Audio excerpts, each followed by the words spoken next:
Oi, pessoal, tudo bem? Continuando a nossa série de vídeos sobre as abordagens em psicologia, sobre as nossas terapias, hoje iremos falar sobre o transtorno afetivo bipolar. Será o primeiro transtorno da série de vídeo que vamos apresentar para vocês, tá? E hoje, necessariamente, nós queremos tirar alguns equívocos que são cometidos por muitas pessoas. Por exemplo, normalmente as pessoas saem titulando quando alguém não está bem, está estressado, mas logo esse estresse passa de bipolar. Ah, essa pessoa é bipolar, ora tá feliz, ora tá triste, ora tá estressado. E não é bem assim, né? O diagnóstico para uma bipolaridade, ele vai para além de sentimento de tristeza. O transtorno de humor, ele não se limita exclusivamente apenas em sentimento de tristezas. Lá na frente nós vamos explicar mais a vocês. Inicialmente, eu gostaria de falar das classificações. O transtorno afetivo bipolar, ele tem três classificações, né? Tem o transtorno do tipo bipolar do tipo 1, bipolar do tipo 2 e o bipolar 3, que é o bipolar misto. Então, dentro da classificação, o transtorno do tipo 1 é um transtorno que na literatura da psicologia psicológica é colocado um transtorno mais grave, um transtorno um pouco, vamos dizer assim, mais difícil de ser cuidado. Por quê? Porque é um transtorno que é como se ele fosse um pico de oscilações como como os outros tipos. Mas nesse caso, o tipo 1, normalmente as pessoas que têm esse transtorno, elas tendem a entrar na mania. Qual é a fase da mania?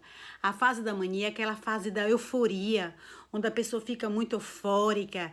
Normalmente essas pessoas, quando elas têm o transtorno afetivo bipolar, elas são pessoas tímidas, tá? Elas são pessoas tímidas, mas quando elas entram nessa fase da mania, do transtorno, elas ficam eufóricas, elas conversam muito, elas conversam bastante, sem dar tempo para que as pessoas, inclusive, possam dialogar com elas, possam falar com elas, porque elas ficam falando aceleradamente, não conclui um assunto, vai para outro assunto. E esse transtorno, no tipo 1, por exemplo, ele tem uma variedade de 7 dias que a pessoa fica nessa mania a 2 semanas.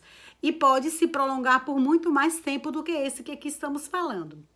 Depende de como o transtorno ele responde a cada indivíduo. E nesse sentido, essas pessoas ficam assim. A gente percebe logo que as pessoas que estão nessa fase, que é a fase da mania, elas estão bastante elétricas e bastante alteradas.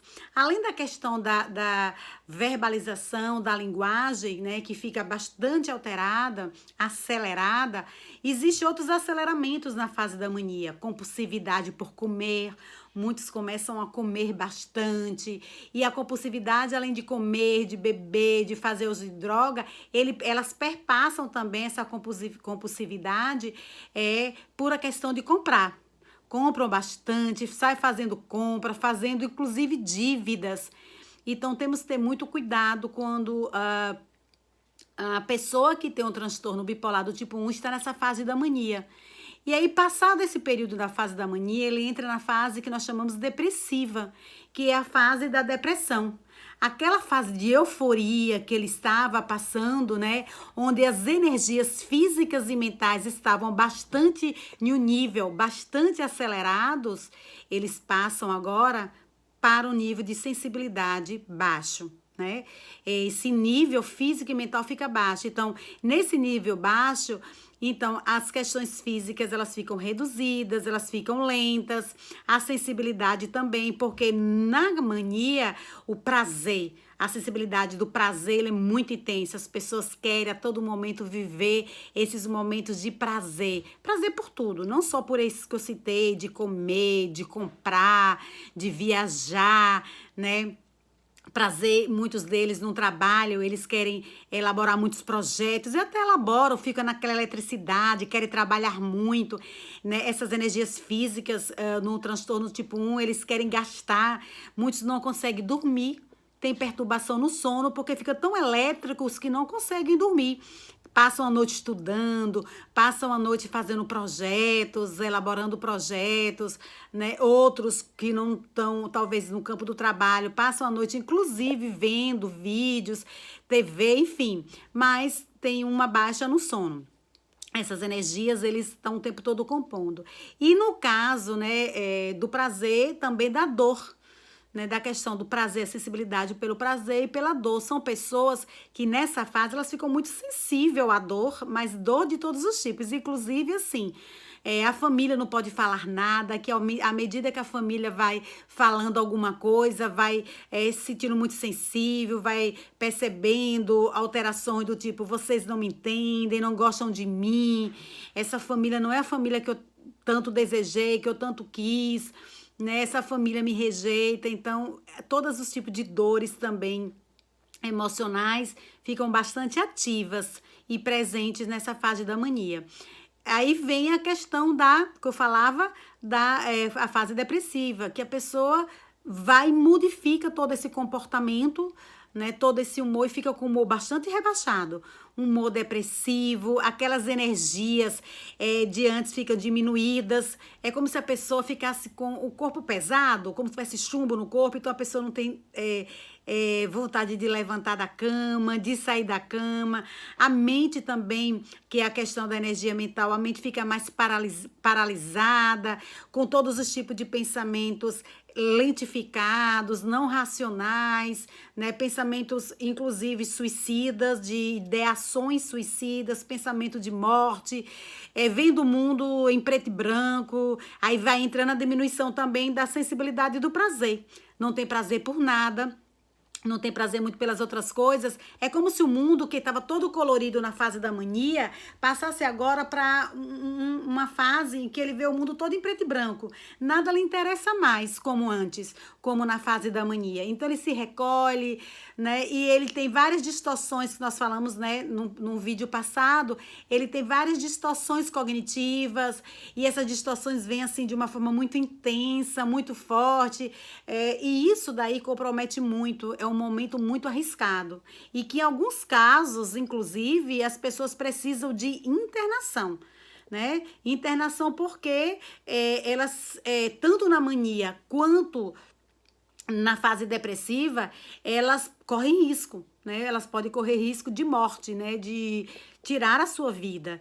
E é uma fase bastante difícil. Então, em alguns casos, exige até mesmo caso hospitalar, de internação hospitalar, né? Então, a gente precisa tomar muito cuidado nessa fase. O caso tipo 2 é um caso mais leve, vamos dizer assim, que a mania, ela já não tá tão intensa, aí é chamado de hipomania, já é uma mania mais baixa, tem as manias, fica um pouco mais elétrico no tipo 2, mais falante, verbalmente dizendo, né? Tem algumas compulsividades, mas tudo muito mais leve, muito mais tranquilo do que no tipo 1. Né? Por isso que no tipo 2 a mania é caracterizada como hipomania, ou seja, uma mania mais leve, uma mania mais baixa, né? E também tem o lado depressivo, o estado depressivo. Na hipomania, que é essa baixa no estado de euforia, o caso da depressão também é uma depressão bem mais baixa. Vamos dizer assim, o tipo 2, ele não traz tantos prejuízos no comportamento e nas atividades profissionais e na atividade com os familiares como o tipo 1 traz, tá? E aí nós temos o tipo misto, vamos dizer assim, né? Que é um tipo também difícil de se reconhecer, porque ele acontece de uma forma assim muito simultânea.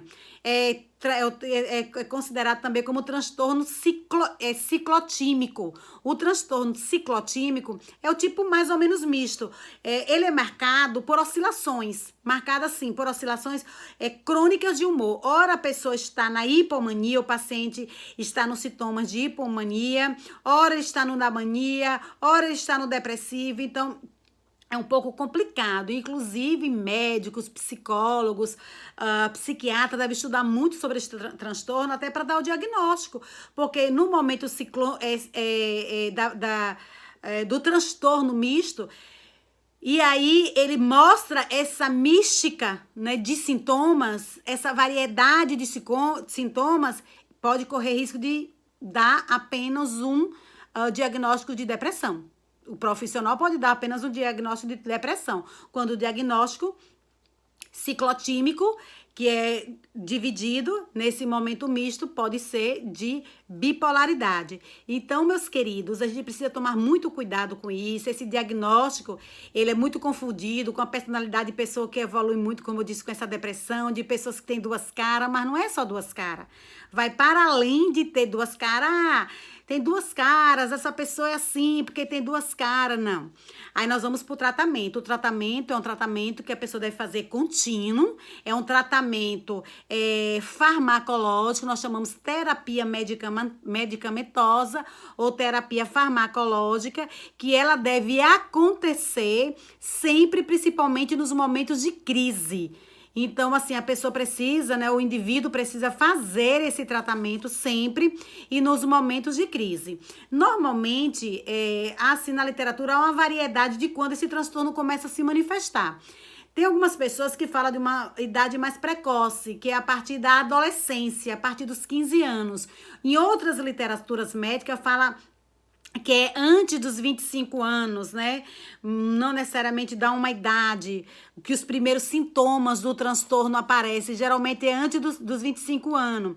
E a questão também hereditária, tem essa herança genética, se na sua família tem pessoa que já tem esse transtorno ou que tem esquizofrenia, há uma probabilidade muito grande, né, de ser adquirido esse transtorno. Então, o tratamento, eles têm que ser nunca mais com estabilizadores de humor, né? Mas a gente recomenda, principalmente os psiquiatras, de ter muito cuidado de não dar antidepressivos estimulantes, porque antidepressivo, se ele entrar na depressão, ele vai cair mais. Se ele tá na mania, os estimulantes vai estimular ele muito mais. Então, tem que dar alguns estabilizadores de humor, né? Anticonvulsivante, antipsicóticos. Essas são as medicações mais indicadas para o tratamento medicamentoso, né? Esses estabilizadores de humor. Aí tem a questão do lítio, o carbonato de lítio, que ele é muito indicado nesse momento e ele também ajuda bastante nossos pacientes, né? Então, o que é que a gente precisa evitar? O que é que essas pessoas, precisam evitar? Vocês precisam evitar o uso de cafeínas, café, nicotina, o uso de cigarro, de álcool, né? Pessoas que usam álcool, ter uma redução no açúcar, né? Coloca redução na dieta de açúcar. Por quê? Tudo isso é recomendado. No caso do açúcar, o açúcar ele dá mais energia ainda, e se tiver na fase da mania. O álcool, a nicotina, muitas vezes deprime, a cafeína dá energia. Então, na retirada desses alimentos, nós vamos estar estabilizando o nosso paciente. Então, a gente precisa pedir muito isso, né? E, por fim, a gente também vai indicar como é que a gente pode ajudar essas pessoas que trazem esses transtornos, né? A família precisa estar o tempo todo em diálogo com o terapeuta, porque a terapia é indispensável. As pessoas que têm esse transtorno têm que passar por terapia, têm que fazer as terapias para poder reestruturar suas emoções, para poder estar estabilizado no comportamento, nas emoções, para receber uma psicoeducação, para conhecer o transtorno, e a família precisa estar o tempo todo acompanhando, né, tendo diálogo com o terapeuta, para o terapeuta poder orientar como é que essa família deve lidar e proceder com essas pessoas, com esses indivíduos que trazem o transtorno. Essas são as recomendações primeiras. Eu vou estar gravando um vídeo maior, vocês vão lá na minha página, Elivânia Santana, tanto falar de professora, né, que vocês vão encontrar um outro vídeo que eu vou falar sobre a bipolaridade.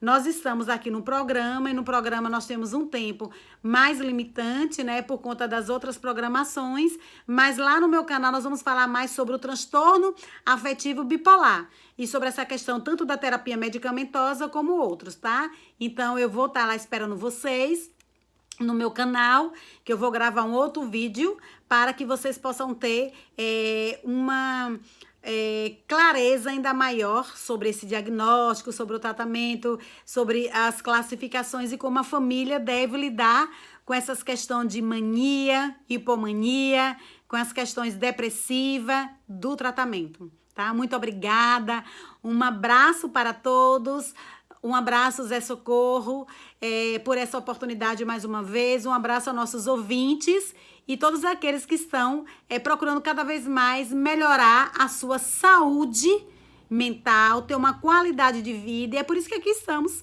Estamos aqui para ajudá-los, né, para tirar essas dúvidas. Qualquer uma outra dúvida, vocês podem me procurar lá no meu canal. É Livânia Santana no meu canal do YouTube ou também nas minhas redes sociais, Instagram e Facebook. Até breve, até a próxima semana, onde nós vamos trazer outro transtorno psicológico. Um abraço, um beijo e um queijo.